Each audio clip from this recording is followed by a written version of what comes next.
ಇದು ನಮ್ಮ ಹೊಸ ವಿಡಿಯೋ.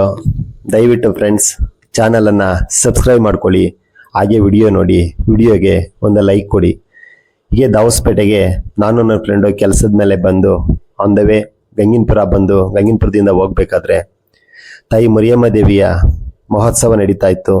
ತಾಯಿ ಹೂವಿನ ಅಲಂಕಾರದಿಂದ ಕಂಗೊಳಿಸ್ತಾ ಇದ್ರು. ಆ ತಾಯಿ ಆಶೀರ್ವಾದ ಪಡ್ಕೊಂಡು ಹಾಗೆ ಶಿವಗಂಗೆ ಮಾರ್ಗವಾಗಿ ಹೋಗ್ಬೇಕಾದ್ರೆ ಮೊದಲು ಕಲ್ಯಾಣಿನ ನೋಡಿದ್ವಿ. ಹೇಗೂ ಶಿವಗಂಗೆಗೆ ಬಂದಿದ್ದೀವಿ, ಹಾಗೆ ಶ್ರೀ ಗಂಗಾಧರೇಶ್ವರ ತಾಯಿ ವನ್ನದೇವಮ್ಮರವರ ಆಶೀರ್ವಾದ ಪಡ್ಕೊಂಡು ಹೋಗೋಣ ಅಂತ ಕಾರನ್ನು ಪಾರ್ಕ್ ಮಾಡಿ ಬೆಟ್ಟ ಹತ್ತೋದಕ್ಕೆ ಸ್ಟಾರ್ಟ್ ಮಾಡಿದಾಗ ಮೊದಲು ನಮಗೆ ಶಿವನ ದರ್ಶನ ಆಯಿತು. ಆ ಶಿವನನ್ನ ದರ್ಶನ ಮಾಡಿಕೊಂಡು ಬೆಟ್ಟ ಹತ್ತೋದಕ್ಕೆ ಅಂತ ಮುಂದಾದಾಗ ಮತ್ತೆ ಶ್ರೀ ವಿಘ್ನ ವಿನಾಶಕ ಗಣಪತಿ ದೇವರ ನೋಡಿಕೊಂಡು ಅವರ ಆಶೀರ್ವಾದ ಪಡ್ಕೊಂಡು ಹಾಗೆ ಬೆಟ್ಟ ಹತ್ತೋಣ ಅಂತ ಮುಂದೆ ಸಾಗಿದ್ವಿ.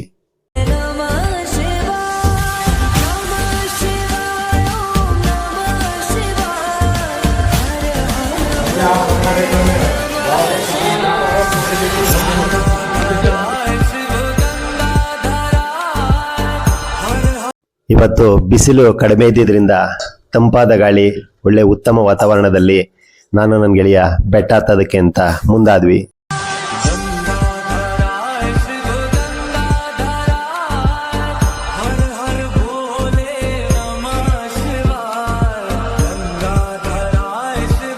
ಪಾತಾಳಗಂಗೆ ಸಮೀಪದಲ್ಲಿ ಸುಬ್ರಹ್ಮಣ್ಯ ಸ್ವಾಮಿಯ ದರ್ಶನ ಆಯಿತು. ದರ್ಶನ ಮಾಡಿಕೊಂಡು ಮುಂದೆ ಹೊರಟ್ವಿ. ಇನ್ನು 100 ಮೆಟ್ಲು ಹತ್ತಿಲ್ಲ. ಪುಣ್ಯಾತ್ಮ ಬುಸ ಅನ್ಕೊಂಡು ನನಗೆ ಸಾಕಾಯ್ತಪ್ಪ ಕೂತ್ಕೊಂತೀನಿ ಅಂತ ಕೂತ್ಕೊಂಡಿದ್ದಾರೆ. ಅದಕ್ಕೆ ಜೀವನದಲ್ಲಿ ಎಲ್ಲದಕ್ಕಿಂತ ಮುಖ್ಯವಾಗಿ ಆರೋಗ್ಯನ ಕಾಪಾಡ್ಕೊಂಡು, ಜೀವನದಲ್ಲಿ ಅವ್ರು ದಪ್ಪ ಇದ್ದಾರೆ, ನಾನು ಸಣ್ಣ ಇದ್ದೀನಿ, ನಾನ್ಯಾಕೆ ಅವರಂಗಿಲ್ಲ ಅಂತ ಯಾವತ್ತೂ ಜಿಗುಪ್ಸೆ ಪಡಬೇಡಿ. ಈ ಪುಣ್ಯಾತ್ಮ ಇರೋ 85 kg ತೂಕಕ್ಕೆ 100 ಮೆಟ್ಲಿಗೆ ಬುಸ ಅನ್ಕೊಂಡು ಕೂತ್ಕೊಂಡ್ರು. ಅದಕ್ಕೆ ಮನುಷ್ಯನಿಗೆ ಎಲ್ಲದಕ್ಕಿಂತ ಮುಖ್ಯವಾಗಿ ಆರೋಗ್ಯ ಮತ್ತೆ ಫಿಟ್ನೆಸ್ ಇಂಪಾರ್ಟೆಂಟ್.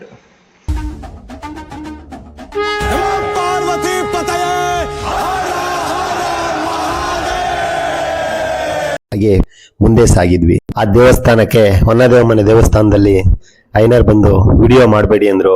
ಆದರೆ ನೀತಿ ನಿಯಮಗಳನ್ನ ಪಾಲಿಸ್ಲೇಬೇಕಲ್ವಾ, ಅದಕ್ಕೆ ವಿಡಿಯೋ ಮಾಡೋದನ್ನ ಸ್ಟಾಪ್ ಮಾಡಿದ್ವಿ. ವನ್ನದೇವಮ್ಮ ತಾಯಿಯ ದರ್ಶನ ಮುಗಿಸ್ಕೊಂಡು ಶ್ರೀ ಗಂಗಾಧರೇಶ್ವರ ಸ್ವಾಮಿ ದರ್ಶನ ಮಾಡ್ಕೊಳ್ಳೋಣ ಅಂತ ಹಾಗೆ ಮುಂದೆ ಸಾಗಿದ್ವಿ. ದೇವಸ್ಥಾನ ಸಿಕ್ತು. ಅಂದ್ರೆ ಇಲ್ಲಿ ನಂದಿ ವಿಗ್ರಹ ಕಾಣಿಸ್ತು. ಅದನ್ನ ನೋಡ್ಕೊಂಡು ಆಶೀರ್ವಾದ ತಗೊಂಡು ಮುಂದೆ ಹೋದಾಗ ಗಂಗಾಧರೇಶ್ವರ ದೇವಸ್ಥಾನದಿಂದ ಆಚೆ ಬಂದ್ವಿ. ಶ್ರೀ ಗಂಗಾಧರೇಶ್ವರ ಸ್ವಾಮಿ ದರ್ಶನ ಮಾಡಿಕೊಂಡು ಅನ್ನದಾಸೋಹ ಸ್ಥಳಕ್ಕೆ ಹೋಗೋಣ ಅಂತ ಹೇಳ್ಬಿಟ್ಟು ಹೋಗ್ತಾ ಇದ್ವಿ. ಹಾಗೆ ಬೆಟ್ಟದ ಮೇಲಿರ್ತಕ್ಕಂಥ ಒಂದು ಸುತ್ತ ಬಸವಣ್ಣನ ಪೋಸ್ಟರ್ ಕಾಣಿತು.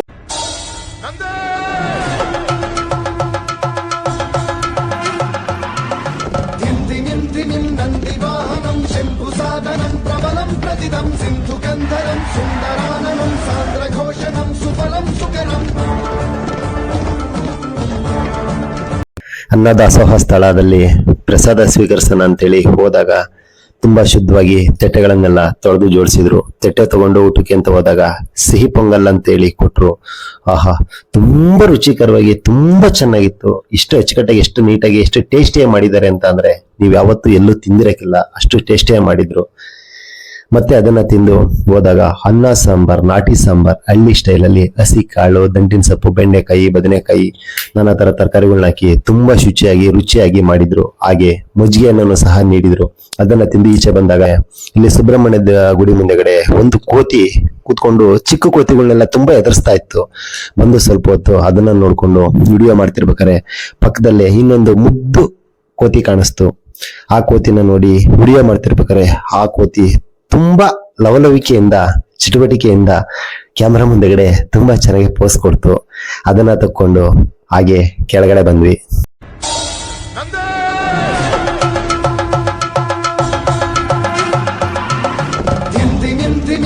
ಭಕ್ತಾದಿಗಳಿಗೆ ಕುಡಿಯುವ ನೀರಿನ ಘಟಕವನ್ನು ತುಂಬಾ ಸ್ವಚ್ಛತೆಯಿಂದ ನಿರ್ಮಾಣ ಮಾಡಿದ್ದಾರೆ.